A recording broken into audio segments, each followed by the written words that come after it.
அன்பிற்கினிய சகோதர சகோதரிகள் நம் அனைவர் மீதும் ஏக இறைவனுடைய அமைதியும் கருணையும் உண்டாகட்டுமாக என்கிற பிரார்த்தனைகளோடு மத்திய கிழக்குல ஈரானுக்கும் அமெரிக்காவுக்கும் இடையில ஒரு ஒப்பந்தம் ஏற்பட்டிருந்த நிலையில் அந்த ஒப்பந்தம் தற்போதைய நிலையில் மொத்தமாக உடைந்திருக்கிறது என்பதை நாம் புரிந்து கொள்ள முடிகிறது. அந்த ஒப்பந்தம் பிற்பட்ட நாட்களில் இதே நிலையில் தொடருமா இல்லையா என்பதை அடுத்தடுத்த கட்டங்களில் தான் நாம் உணர்ந்து கொள்ள முடியும். ஆனால் தற்போதைய நிலையில் இரு நாடுகளுமே நேரடியான சண்டையில் இறங்கி இருக்கிறார்கள். நேற்று இரவு பின்னேரங்களில் ஈரானுடைய தளங்களை நோக்கி அமெரிக்காவினுடைய சென்காம் தாக்குதல்களை நடத்தி இருந்தது. அதற்கு பதிலடியாக இன்றைய நாளில் பஹ்ரைன், குவைத், ஜோர்தான் ஆகிய நாடுகளில் ஈரான் பலத்த பதிலடி தாக்குதல்களை நடத்தி இருக்கிறது என்கிற செய்திகளை நம்ம பார்க்க முடியும்.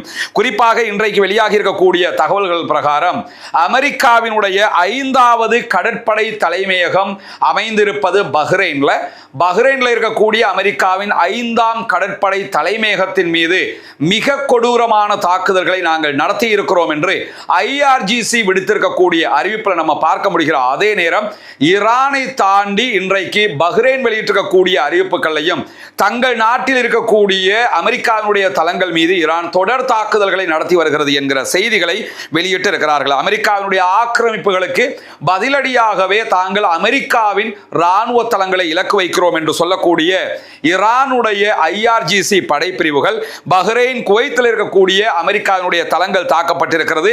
அமெரிக்காவினுடைய இராணுவ சோல்ஜர் தங்கக்கூடிய இடங்கள் தாக்குதலுக்கு உள்ளாகி இருக்கிறது என்கிற செய்திகளையும் வெளியிட்டிருக்கிறார். அதே நேரம் பஹ்ரைன்ல இருக்கக்கூடிய அமெரிக்காவின் 5வது கடற்படை தலைமையகத்தின் பல முக்கிய பகுதிகள் மீது இன்றைக்கு தாக்குதல்கள் நடத்தப்பட்டிருக்கிற அதே நேரம் அதே தளத்தில் இருக்கக்கூடிய எரிபொருள் வசதிகள், அதே போன்று இராணுவ உபகரணங்கள் இருக்கக்கூடிய பகுதிகளை மொத்தமாக அழித்திருக்கிறோம் என்கிற செய்திகளையும் ஈரானுடைய IRGC விடுத்திருக்கக்கூடிய செய்தியில தெரிவித்திருப்பது மட்டுமல்லாமல் இது தொடர்பான காட்சிகளையும் வீடியோக்களையும் கூட அவர்கள் தங்களுடைய சோசியல் தள பக்கங்கள்ல வெளியிட்டிருப்பதை நம்ம பார்க்க முடியும்.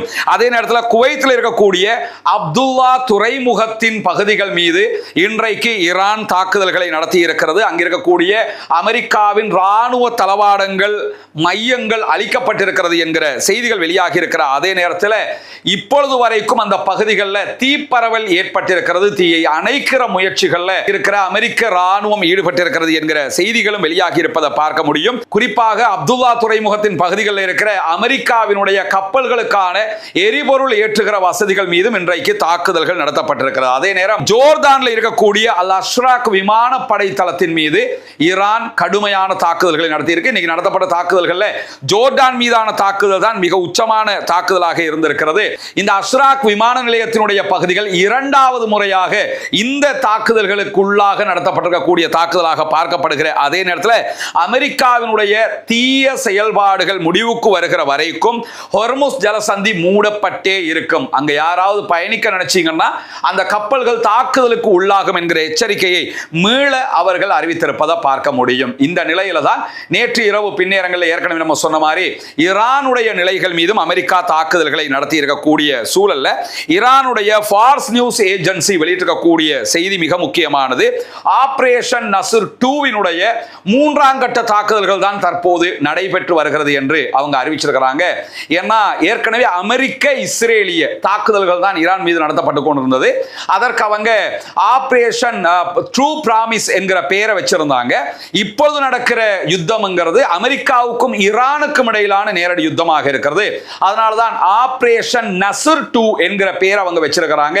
இந்த நஸ்ர் 2வினுடைய 3ஆம் அலை தாக்குதல்கள் தான் தற்போது நடைபெற்று வருகிறது. அந்த நிலையில ஜோர்டான்ல இருக்கக்கூடிய விமானப்படை தளத்தில் நிறுத்தப்பட்டிருந்த அமெரிக்காவினுடைய முக்கியமான ஆளில்லா விமானங்கள் மீதும் தாக்குதல்கள் நடத்தி இருப்பதாக IRGC விடுத்திருக்கக்கூடிய அறிவிப்பில் நம்ம பார்க்க முடிகிற அதே நேரம் இந்த தாக்குதல்களுக்கு மிக முக்கியமான ஒரு செய்தி அவங்க சொல்லியிருக்கிறாங்க.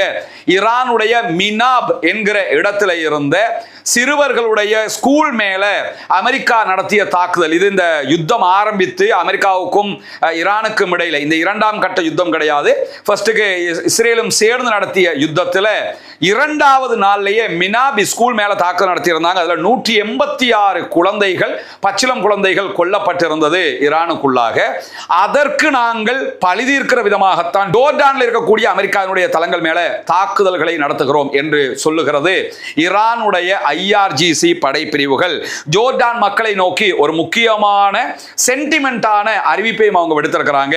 உங்களுக்கும் எங்களுக்கும் எந்த பிரச்சனையும் கிடையாது, நாங்கள் உங்களுடைய சகோதரர்கள், நீங்கள் எங்களுடைய சகோதரர்கள். ஆனால் அமெரிக்காவினுடைய படைத்தளங்கள் ஜோர்டானிலே இருக்கிற வரைக்கும் அந்த தளங்கள் மீது நாங்கள் தாக்குதல் நடத்துவோம். அது உங்கள் நாட்டுக்கும் பாதுகாப்பில்லை, இந்த பிராந்தியத்துக்கும் பாதுகாப்பில்லை என்று சொல்லுகிறவர்கள் நீங்கள் பாலஸ்தீன மக்களோடு ரொம்ப பாசம் கொண்டவர்கள், நாங்களும் அப்படிப்பட்டவர்கள் தான்.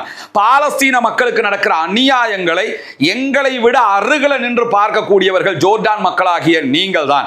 அப்படி இருக்கும்போது இஸ்ரேலும் அமெரிக்காவும் இணைந்து பாலஸ்தீன காசா அப்பாவிகளை அழித்து ஒழிக்கிறது. அதற்கு உங்களுடைய நாட்டுக்குள் இருக்கக்கூடிய இந்த தளங்கள் தான் பயன்படுத்தப்படுகிறது. எனவே பாலஸ்தீன மக்களுக்காகவும் ஜோர்டானுக்குள் இருக்கக்கூடிய அமெரிக்காவினுடைய ராணுவ தளங்களை அகற்றுமாறு நீங்கள் அரசாங்கத்திடத்தில் கோரிக்கை வைக்க வேண்டும் என்கிற ஒரு சென்டிமெண்டான கோரிக்கை எடுத்திருக்காங்க. என்ன, தற்போது இன்றைய நாள் மினாப் ஸ்கூல் மேல அமெரிக்கா நடத்திய தாக்குதலுக்கு பழிவாங்கி இருப்பதாக ஈரான் சொல்லி இருக்கிறது.